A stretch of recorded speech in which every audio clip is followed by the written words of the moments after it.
Hey everybody, I'm Karyn Bryant for MMA H.E.A.T. I'm talking with Patrick Cote. Now we use the R word, my friend. Retired fighter Patrick Cote. First and foremost, congratulations on what was just an awesome career. You were in the game for so long. Just great. But, how are you feeling about this decision? You knew it was the right time?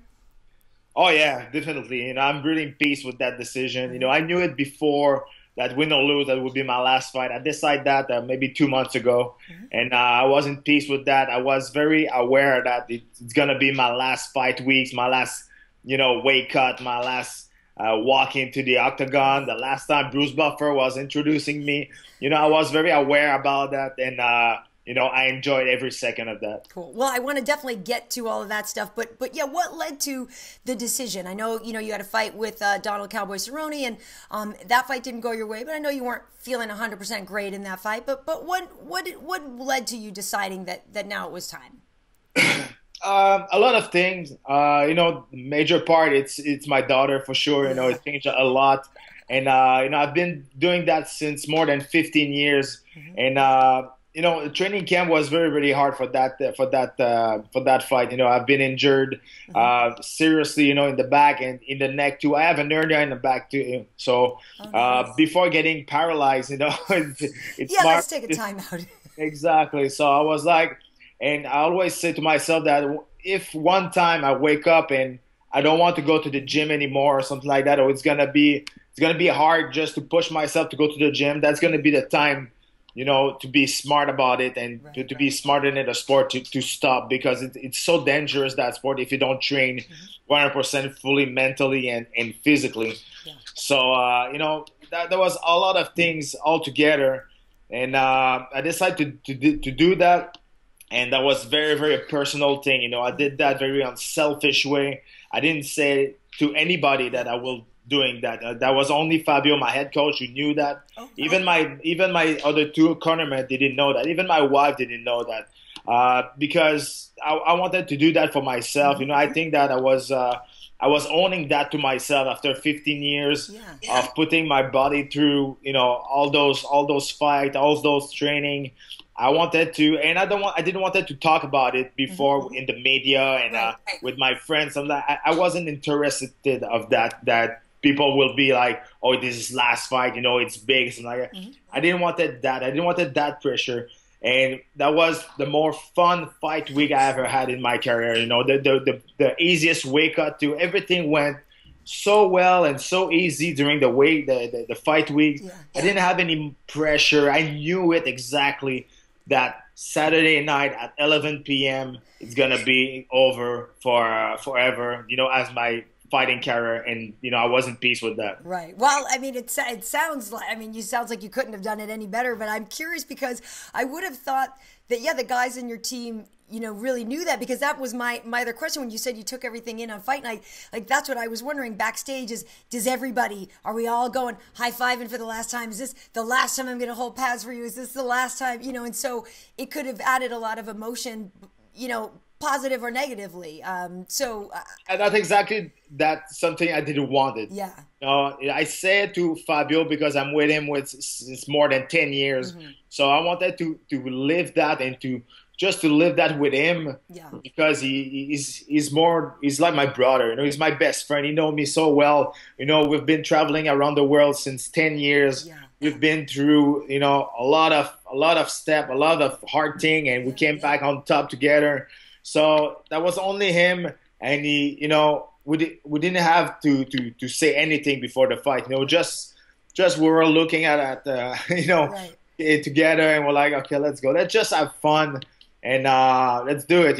For the one last time, let's do it, and just go in there and just have fun. So that's what you were thinking on the way to the octagon, just drinking it all in, just making sure that you tried to enjoy the moment, because I do feel like that happens to you guys, that all this stuff is going on and you don't get to take a moment and just enjoy it. Exactly. I just enjoy it. I knew it. That was my last time. So I did enjoy every second of. Yeah. In the locker room, the walking, the introduction, my entrance song, everything, every punch you gave me, That's kind of weird. But even that, I did enjoy every second of that fight. And just because I knew it before, just because I took that decision a couple of months before. So that wasn't, an emotional decision. That was, I thought about it and I was okay with that. I was really in peace. And the way the fight went, I'm more convinced that I took the right decision. Yeah, yeah. Well, luckily too, Thiago is the kind of fighter that can give you a fun one for the last way out. You know what I mean? It wasn't like you're going to get a guy that was just going to try to lay on you and wrestle you or whatever. Like, if anything, in hindsight, it was looking like there was one point you were kind of bloody, and you did. Yeah, you looked like you enjoyed it. And I remember at work we were watching, and we all talk about, oh my God, his chin is like ridiculous. But it was fun because we knew you wanted to, regardless of if it's your last fight, your first fight, you always want to get in there and stand and trade and let it go. And I thought, wow, this is the right guy, to throw down with if it's going to be the last time, because Thiago was going to give you that kind of fight. Yeah, exactly. I was happy to fight Thiago because I said before, everybody know that I wanted Jake Ellenberger, but for the fans, for me, for my last fight, I think that was 10 times more interesting and entertaining to fight a guy like Thiago Alves. You mentioned that about my chin and something like that. My chin saved me, on that fight and a couple of times in my fight against Cerrone. But you know what? I've been dropped in my last 2 fights, something that didn't happen in the last 15 years. So you know what? That was kind of the shot I didn't see coming. So now with age and all those things, you realize that okay, you're slow now, and you maybe just the little fraction of second you don't have it anymore, and it's dangerous. So for me, it's like I said, with how the fight went, I've been dropped maybe 2 or 3 times during that fight, and during the Cowboy Cerrone fight. Even if those guys are really really good, that doesn't make anything different. I've been dropped, and before getting really really a serious injury and having permanent injury or something like that. I'm okay to leave. I think I did almost everything in that sport. I fought for the title. I fought the main event. I coached tough. I was on tough. And at 37 years old, where I was in the ranking, I'll be a liar if I'm telling you that I was inspiring to be a world champion. And again, it's a lie. So if I'm not inspired, if I don't think I'm gonna be a world champion, one day at that time of my career, I can't see why putting my body through all those sacrifice and the weight cut and the training. That was another thing why I took that decision. Yeah, that makes sense. And you're a guy who has other things going on in your life. We all know that you call the fights in French. You still a real estate agent as well, yes? I'm not a real estate agent. I invest in a real estate business. So everything's going well. I'm working with the Canadian Army to some project. I have a lot of TV project on the table too. And I'm working with the Canadian Olympic organization too, with the new athletes. So like I said, I was doing that before, and now I'm thinking about it, and I still don't understand how I was able to train full time to fight at that level. Still, I'm a busy man, and that's why I like. But when I see that, that when I was training full time and all those things, I was like, man, okay. So now it's time for me. It's time to take care of my family, to be more, present at home, and take care of my wife, of my little girl, and taking care of my other business. And like I said, I'm really okay with that. Cool. Well, I thought it was just so that you could finally start that pro golf career that you put on the side to be fighter. I wish, but I think it's a little bit too late. But for sure, this summer I'm gonna play a lot of golf. Very nice. Obviously, you mentioned a lot of the achievements that you did have, but was there one thing that was your favorite, your favorite moment, or your what you felt like was the highest point, your high point in your fighting career? There's a lot, in 15 years, there's a lot of good memories that I had for different reasons. Unfortunately, my two favorite moment it's a loss. You know, Yeah. my first fight in the UFC. You know, I don't think you can start in a bigger way in an organization that like I did. Yeah.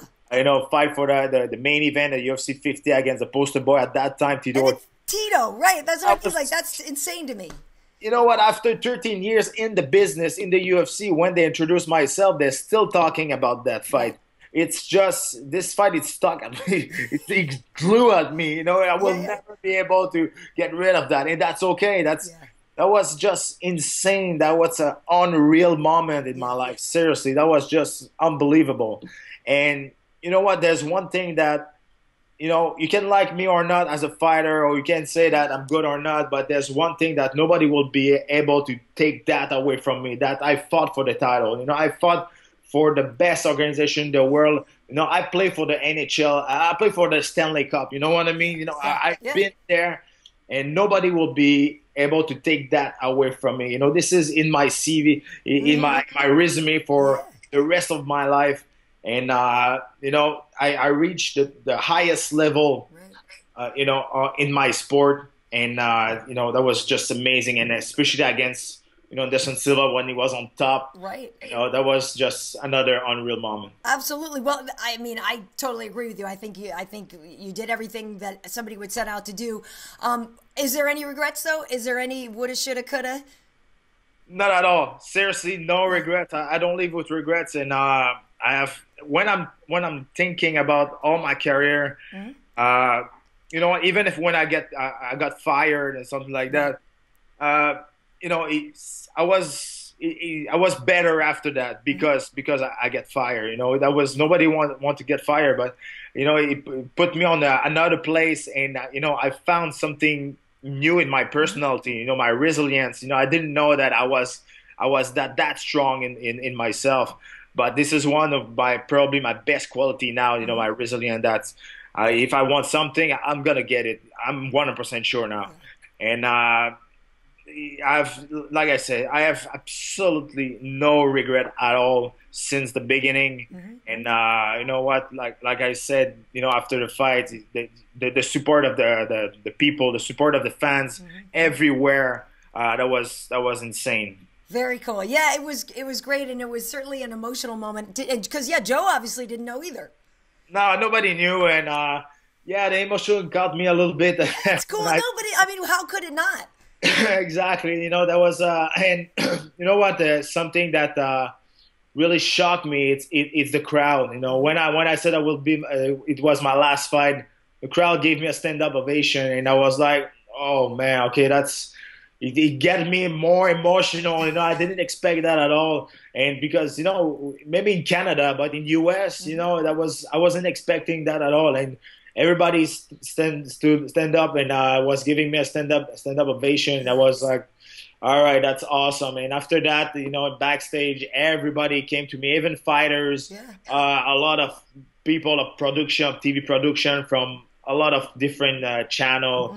A lot of people from the organization too. They came. You know, I'm in the UFC since some long time, and I think I'm pretty easy to work with. So you know, I developed a lot of good relationship with a good relation with a lot of people in that organization, and that was cool. That a lot of people came to me and just shook my hand. Well, it's funny that you say that because I know that you're such a nice guy, but that was the one thing I was like, hey, look, now that you're out of the organization, it doesn't matter. Who's the a-hole, you know? who's the one guy that you can finally be like, you know what, you're kind of a tool. Seriously, I think because me, I was so nice with everybody all the Yeah. time. Nobody was very, very, very bad. There's only one time that it's not about the old Right. person like that, but I did realize that those guys were my boss before my friends, Okay. and that's when they fired me. Yeah, that'll do it. And I was like, okay, now you know. I thought we were friends, but you know, they have a business to roll, and Right. you know, they're my boss before they're my friends. So after that, I kept that in my mind, and I was thinking more about myself. That makes sense, and honestly too, I wonder if that's what you know. not that there's only one most salient point, you know, that a young fighter should know, but yeah, if you were to tell somebody, you've seen the UFC through so many different stages and so many different phases. What would you tell somebody who was just starting out, maybe just got signed to the UFC? What would you tell them about how to, you know, approach the game and you know, how to make sure that you leave on your terms? You know what I mean? That you're still doing things on your terms. Just stop complaining, you know. Yeah, quit whining. Yeah, complaining will get you trouble. Yeah. You know, there's only one way to make money in that business, and it's your personality and your performance. That's your own personality to sell yourself. You have to understand now, this is not just a sport. It's a business. It's an entertaining business. So you have to understand that before, you know, money talk. That's the only thing you have to understand. Yes, you have to win fight, but at the end of the day, you want people buying tickets to watch you. That's how you're gonna make more money. So, you know, this it is what it is. It's like that. You know. Now we know how much they pay the company. So for sure they want their money back.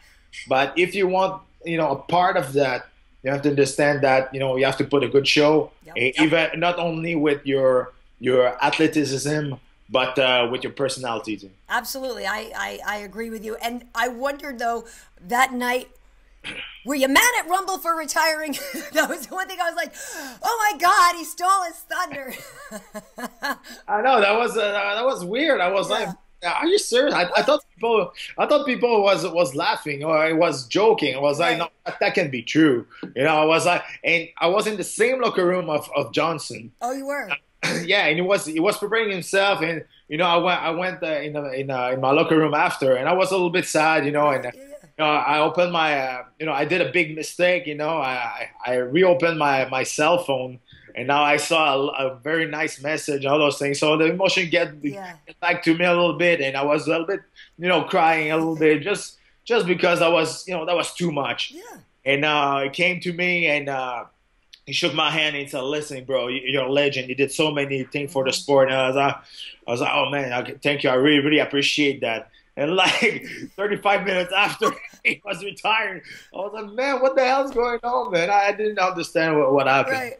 That's funny. Yeah, no, we had kind of heard a little bit of something about that, but I didn't really want to believe it. But when he did it, I was like, oh my God, I can't.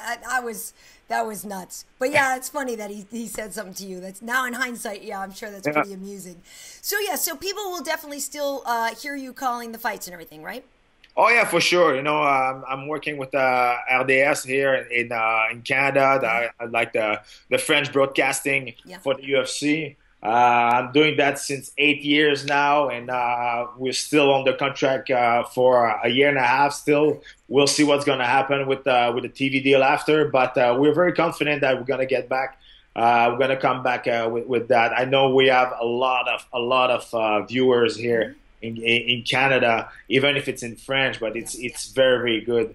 So yeah, I like doing that, but that's why, you know, I put my energy and you know, all my future plan more in something else, because you know, media can be very, very hard. You know, the boss can change and he doesn't like your face on TV, and you just kick you out. So that's the thing, you know. But you know, I love media. I'm doing radio too. I have my own radio show that's good. I have my podcast. It's awesome. I have a lot of like I said, TV project on the table that next week I'm gonna meet a lot of people about putting that, you know, in life. Nice. So you know, that's really great. You know, I have to stay busy. You know, if not, I will be very, very bored. That's cool. Well, you know, Patrick, though, I did hear, you know, recently they started carrying my post-fight show on TSN. They sometimes have the weigh-ins and stuff. So, I don't know, I'm just giving you a little friendly competition up there now. Yeah, but no problem. We can work together, you know. TSN, that'd be great. It's like the sister station. So that'd be great. That'd be great. Invite me, I'll go for sure. Absolutely. I just need to learn French, and it's hard. It is. But it's great. Well, you know, just really wish you the best in life. Your baby girl is so adorable. The pictures you post with her, I mean, my goodness. It looks like you have everything, the beautiful wife, the baby, the perfect dog. You know, it's really hard to feel sad for you in your retirement. No, but don't be sad. I'm not sad. You know, I'm very, very in peace about it. I'm super happy. You know, and you know, I don't think I'm gonna come back. It's not gonna happen. You know, I'm not gonna come back in a year, in 2 years. It's not gonna happen. Trust me. You know, this decision, I thought about it, you know, for a long time. I knew it. It's the time. And you know what? After 15 years, I think, you know, I did, you know, everything I wanted to do in that sport.